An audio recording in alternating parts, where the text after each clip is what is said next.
عاملين ايه؟ وحشتوني جدا، يا رب تكونوا بخير. بقالي كتير قوي ما جربتش معاكم حاجه، والنهارده قررت ان انا ابعت سوسته يجيب لنا حاجه مع بعض نجربها. والحقيقه ان هو اختار اغلى فاكهه في العالم. طبعا مش انا اللي بقول ده، كل الفيديوز اللي شفتها قبل كده هي اللي بتقول. مش عايز اطول عليكم، فخلينا نجرب مع بعض. وما تنسوش تدعوا لماما ربنا يشفيها وربنا يشفي كل مريض. سوسته فاكهه لحظه واحده.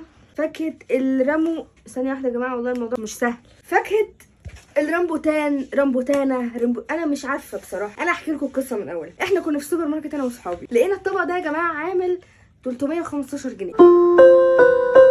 ماشي، هم قعدوا يقولوا لي طبعا تعالي نجيبه ونصور الفيديو. قلت لهم هنجيبه بشرط ال 315 جنيه هنقسمها على بعض، بس انا هدفع 15 عشان انا اللي هصور الفيديو. احنا كنا 3 تمام، بس معانا بقى واحده رابعه ماريا اللي هو انتوا عارفينها، ما رضتش تدفع معانا، فخدت بالها التيشيرت بتاعها صور بيه. انا مش هسيب حقي، الفاكهه غاليه جدا، دي بتيجي مره في العمر، مش هخبي عليكم انتوا مش غرب. سوسته ما اكتفاش ب 315 جنيه وكمان جاب لنا حاجه تاني نجربها، ولكن انا جربتها قبل كده ولكن ما رضيتش ازعله برده علشان ما نعرفهاش نعرفها. سوسته دراجون فروت او فاكهه التنين. مش عايز اطول عليكم كده، بس هي باختصار اقول لكم كلمه واحده بس، هبهركم. زي ما حكيت لكم اللي حصل في السوبر ماركت يا جماعه، ودلوقتي اصلا هم بيصوروني ورا الكاميرا تمام، يعني وعايزين ايه ياخدوا حق الفاكهه دي، بس على مين؟ انا قلت لازم اصور بيها فيديو معاكم الاول. هي شكلها مريب اصلا. ما حدش بقى يقول لي كنت هتيجي متاخر، دي من بدري مش عارفه ايه. جماعه خلاص اما اتوفرت جبناها، في ايه؟ بعينيكم اللي دافع بس هو اللي هياكل. عايزه اقول لكم ان ده يا جماعه نص كيلو ب 315، يعني هي الكيلو تقريبا ب 730 جنيه او 750 جنيه.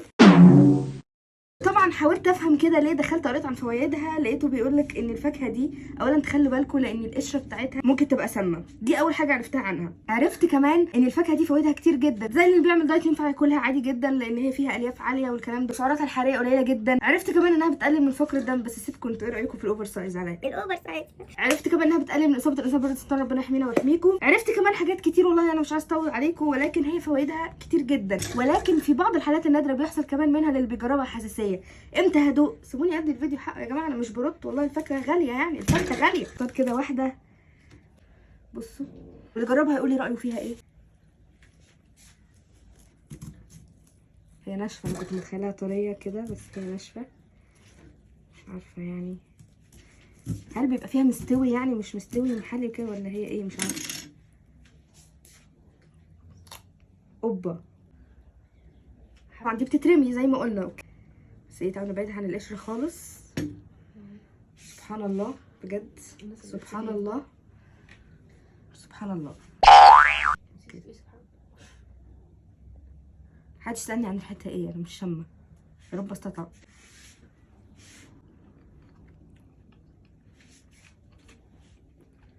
ايه يا كنت؟ لا ثانيه معلش، ممكن ادوق تاني. بصوا هي حاجه، هي محليه مبدئيا، هي محليه جدا، بس ثانيه كده معاك هقول لكم بالظبط زي ايه. يعني نفسنا نعرف. هقول لكم بالظبط زي ايه. عارفين العنبه؟ لما حد كده بيكون قاعد فاضي مش لاقي حاجه يعملها يروح مقشر العنبه. طعم العنبه اللي من جوه بعد التقشير. هي دي هي دي، عشان محدش يتعب يجربها، هي طعمها كده. هم ورا الكاميرا، ورا الكاميرا مش سايبيني في حالي، عارفين يعملوا يلا عايزين ندوق، مش عارفه مش هطول عليهم واديهم يدوقوا ايه. نختار كده واحده تانية بس بسرعه يلا. سبحان الله يعني. الله الله ممتع قوي. انا قسمتها نصين، استنوا بقى كده بس اشيل القشر ده. تتزرع فين دي يا جماعه؟ لا مش لا انا بسال الناس تقولي في الكومنت. اتفضلي دوقي، اتفضلي دوقي، ما تقوليش نحرمكم من حاجه. ايه ده، ملمسها غريب، ما توقعتش. اناناس غريبه. حسيته زي ما قلت حلوه جدا بالظبط زي اللي انا فعلا كنت. حبيته، عجبتكم يعني. تعالوا بقى نجرب مع بعض دراجون فروت اللي انا جربتها قبل كده. قالوا كده عشان اللي ما شافش معايا ايه يشوف. انا اللي جربتها كانت بيضه برده من جوه.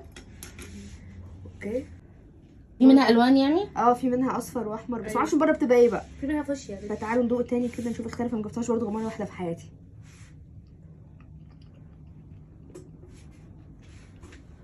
دي بقى طعمها ولا حاجه بجد، طعمها ولا حاجه مش هزار. طب كنت دوقينا كده يعني ولا حاجه يا جماعه، ولا حاجه بجد. كيوي في طعم عنها. دي مش حلوه، التانية كانت حلوه. يعني دي بالنسبه للموريتانيا اللي احنا دقناها دي حادقه. تاني مره اجربها بس يعني ولا حاجه، ما فيهاش اي طعم. دي وكان معاها واحده تانية ب 115 جنيه. ف انا بحاول اكلها معاكم في التصوير عشان بعد التصوير مش هتدوني فرصه اكل حاجه.